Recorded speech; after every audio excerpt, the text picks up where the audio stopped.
나도 남자지만 남자가 참 단순해. 연애 종목이 10개잖아요. 그중에 여자가 이거 하나만 양보해주면 나머지 9개는 맞춰준다? 근데 여자가 이 하나는 양보 못해. 그럼 이제 이 9개를 다 이겨먹으려고 그래. 이게 무슨 경제적 손실이야. 내가 여자였으면 그냥 이거 하나 내주고 나머지는 내가 가스라이팅하면 되잖아.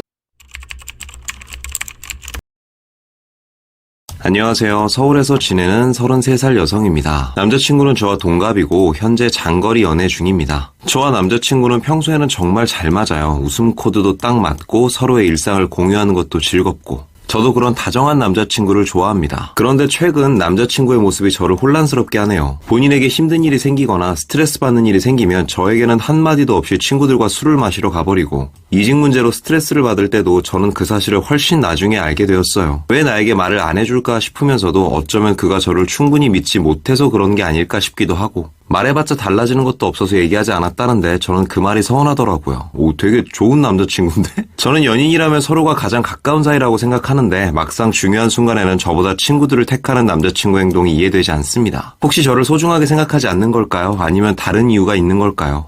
본인 안에 있는 안 좋은 이야기는 여자친구한테 안 하고 친구들하고 술 마시면서 풀고 뭐 이러는 것 같은데 여자친구 입장에선 서운할 수 있을 것 같아요. 서운할 수 있을 것 같긴 한데 본인을 소중하게 생각하지 않는다 그런 건 절대 아니에요. 오히려 너무 소중하게 생각하니까 이런 얘기 안 하는 거거든. 이렇게 들으면 별로 이해가 안 되실 수 있는데 보통 우리가 스트레스를 받는다고 하면 빨리 풀어버려라 잊어버려라 그러잖아요. 근데 전 여기에 대해서는 좀 다르게 생각하는 게 스트레스는 잊어버리는 게 아니라 어디에 갖다 버리는 거예요. 어디에 말하고 의지하면 위로는 받을 수 있는데 위로를 받는 거하고 스트레스를 버리는 거하고는 틀리거든요. 슬픔을 나누면 반이 된다. 근데 그게 생각보다 그렇게 맞는 말은 아니거든? 슬픔을 나누면 슬픈 사람 2명이 생겨요. 근데 굳이 그 슬픈 사람을 내 여자친구로 만들고 싶지는 않은 거죠. 오히려 진짜 소중하면 그런 생각이 더 많이 들어요. 은근히 책임감 강한 남자들한테 자주 보이는 반응이기도 하고요. 상담할 때도 그렇고 보면은 여자분들 종종 이런 고민이 있더라고요. 예를 들어서 남자친구가 일주일 내내 너무 시달리고 바빴어. 스트레스를 너무 많이 받았어. 딱 하루 쉬는 날이 생겼다? 근데 딱 하루 쉬는 이날 그냥 친구들이랑 술 먹으러 가버려. 여자친구 입장에서 막 난리가 나죠. 야, 내가 너였으면 그 딱 하루 쉬는 날 나를 보러 왔겠다. 뭐 충분히 있을 수 있는 서운함이라고 생각하긴 하는데 이거를 오롯이 남자 입장에서 이야기를 하면은 당연히 친구를 만나러 가야죠. 왜? 일주일 내내 고생했으면 이 안에 막 응어리가 있을 건데 이걸 사랑하는 사람한테 어떻게 버려. 남자가 친구를 만나려는 이유가 막 친구들끼리 딱 모여서 이렇게 와인잔 돌리면서 너 하는 일은 어떻게 진행돼? 아 이런 미안하지만 난 그 의견은 반대야. 이러려고 만나는 게 아니에요. 야 이 새끼야 미친 새끼야 뒤져라 막 이러려고 만나는 거야. 이러면서 막 버리는 거예요. 근데 이거를 여자친구한테 할 수는 없잖아요. 진짜 사랑하면 만나면 말도 예쁘게 해줘야 되고 여자친구도 일주일 동안 기다렸을 텐데 최대한 좀 러블리하고 이런 느낌으로 가야 되는데 이게 쌓여있으면 찐으로 행복한 그 바이브가 안 나와요.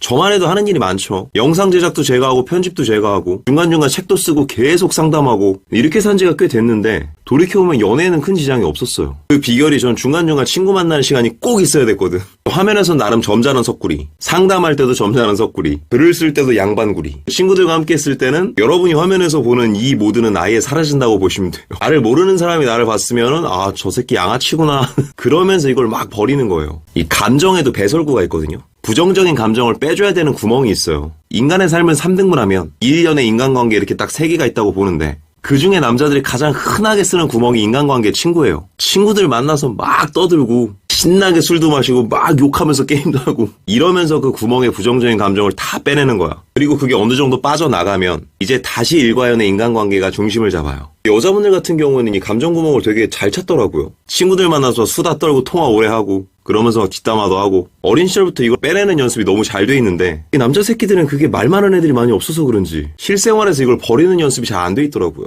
그러니 어쩌다 친구들과 술 먹거나 친구들과 PC방 가는 날 생기면 이날 뭐 하나 딱 한 방에 막 푸는 거죠. 근데 여기에 태클이 들어오는 순간 구멍을 서서히 통제당하는 순간 처음에는 티가 안 나도 시간이 지날수록 점점 활기를 잃어요. 갑자기 애인이 너무 예민하게 군다거나 갑자기 애인이 너무 무기력해 보이거나 근데 그런 상황이 되면 여자 입장에선 더 불안하잖아요. 그럼 여기서부터 이제 틀어지는 건데 어떻게든 다시 그 마음을 나한테 돌리려고 구멍을 더 막아버려요. 남자가 어디 자리라도 참석하면 계속 확인하려고 하고 다른 거에 집중하고 있다 연락 패턴이라도 늦어지면 또 쎄한 느낌을 뿜고 그렇게 버리는 구멍이 서서히 좁아지다 결국 막혀버리면 둘 중 하나가 됩니다. 뻥 터져서 그냥 관계를 던져버리던지 뻥 터트리지는 않지만 이제 이 구멍을 더 은밀하고 음침한 데서 찾는 거야. 이제는 막 거짓말까지 해가면서. 그래서 옛날 어른들 보면 우스갯소리로 그런 얘기 하잖아요. 아예 그냥 남자들 적당히 풀어줘라. 그냥 알아서 잘한다. 근데 이 원리로 보면 그게 맞는 말이에요. 막 어떤 어둠의 그림자, 어둠의 쓰레기가 생길 때마다 친구들 만나서 풀고 게임하면서 풀고 그러다 이제 다시 안정권으로 돌아오면 연애에도 집중하고. 남자들 생각보다 단순합니다. 그래서 한간에는 어디 커뮤니티에 최고의 여자의 조건 막 10몇 개가 있었는데 그 중에 진짜 상위 티어에 있는 게 게임할 때 안 건드리고 친구 만날 때 안 건드리고 이 두 가지만 해당돼도 되게 상위 티어로 가더라고요. 근데 툭 까놓고 얘기해서 이 두 가지가 막 그렇게 죽을 만큼 어려운 건 아니잖아요. 이런 것만 잘해줘도 남자 세계에서는 꽤나 차별화되는 거죠. 스트레스를 버릴 수 있는 그 자유시간 하나만 인정해주면 나머지 9개는 최대한 맞춰주려고 합니다. 근데 반대로 이 하나를 절대 양보 안 해주려고 하면 나머지 9개를 어떻게든 이겨먹으려고 해. 그러니 적당히 내버려두고 적당히 풀어주는 것이